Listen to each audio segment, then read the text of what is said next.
The number one reason why the number one reason is not the number one reason behind your lower back pain. In today's video, I'm going to show you an exercise to hopefully help you alleviate pelvis and lower back pain.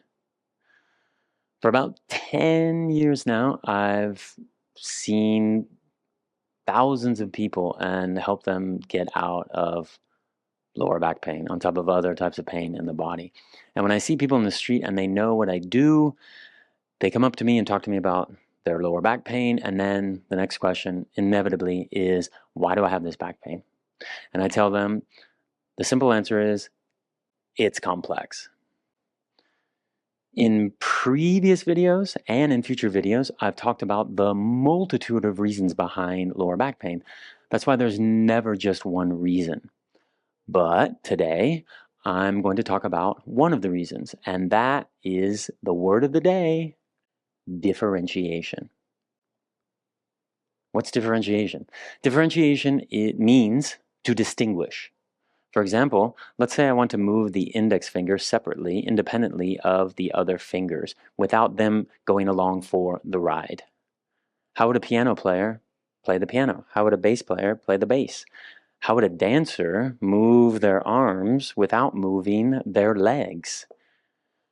Differentiation, distinguishing. When I was in anatomy trained structural integration school, they showed us one exercise to see if clients could not differentiate the rib cage from the lower back from the pelvis. And we see that if we see that they cannot, then we know maybe there's compression between the rib cage, pelvis, and lower back, and we help them take away that compression.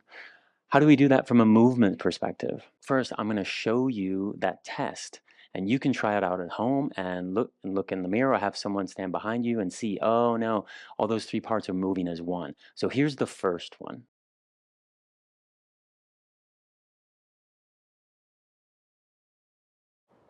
Did you see how the pelvis, lower back, and ribcage moved as one unit? Kind of like when you see old people walking, certain old people and even younger people, when they walk, they only move their forearms and their lower legs. Kind of like this.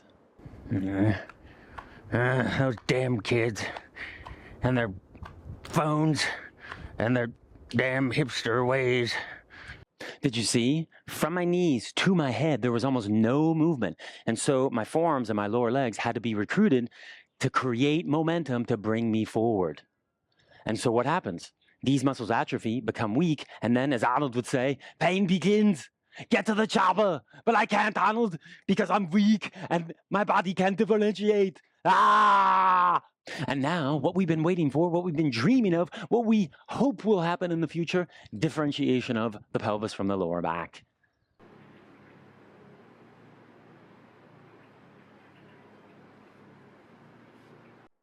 Did you like the salsa move at the end? I salsa'd all the way out to the beach. And hopefully you noticed, like I felt and saw when I watched the close-up, was that my left hip was not able to drop as well as my right hip.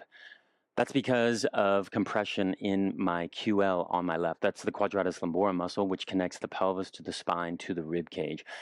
It comes from a former ski injury, and there's a lot of compression in there, which I need to work on. So I need to get in there and first release the compression with a roller or ball, and then I need to differentiate that part.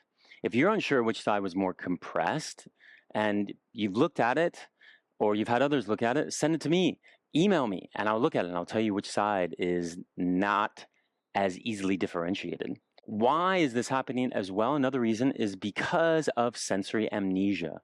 What is sensory amnesia? Sensory amnesia is when the brain, and I'll say that again, sorry, sensory amnesia.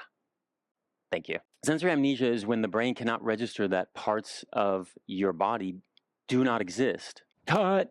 What I meant to say was the brain cannot register that parts are there. For example, our back. Because we can't see it most of the time, the brain can't register that it's there.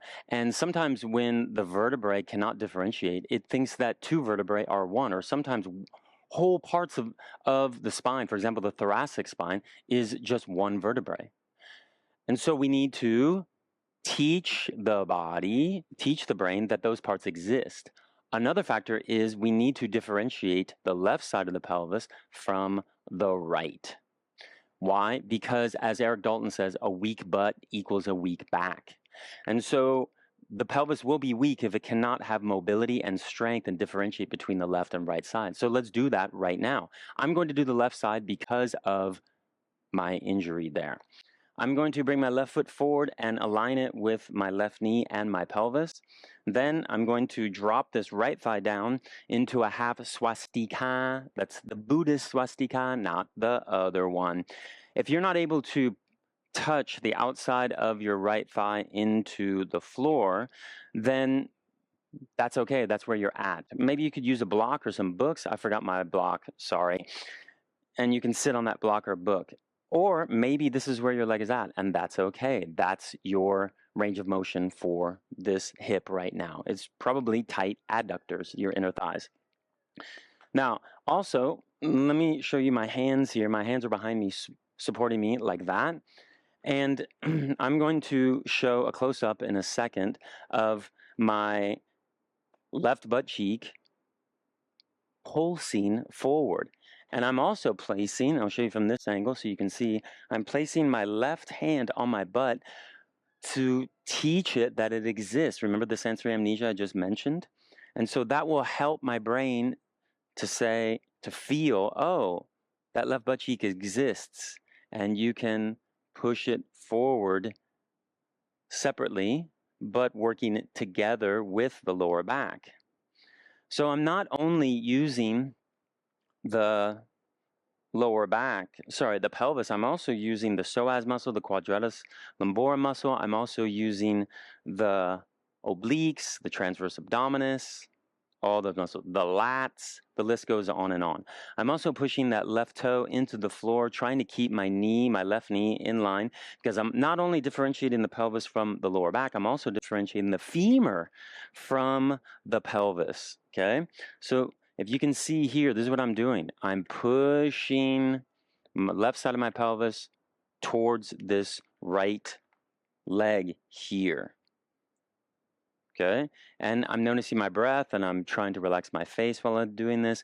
And ideally, you want to do this with your eyes closed, so then you can really feel how your pelvis pulses forward and then comes back. And then you can add a variation. You can bring your rib cage forward, your left arm forward, and then drop your left butt cheek.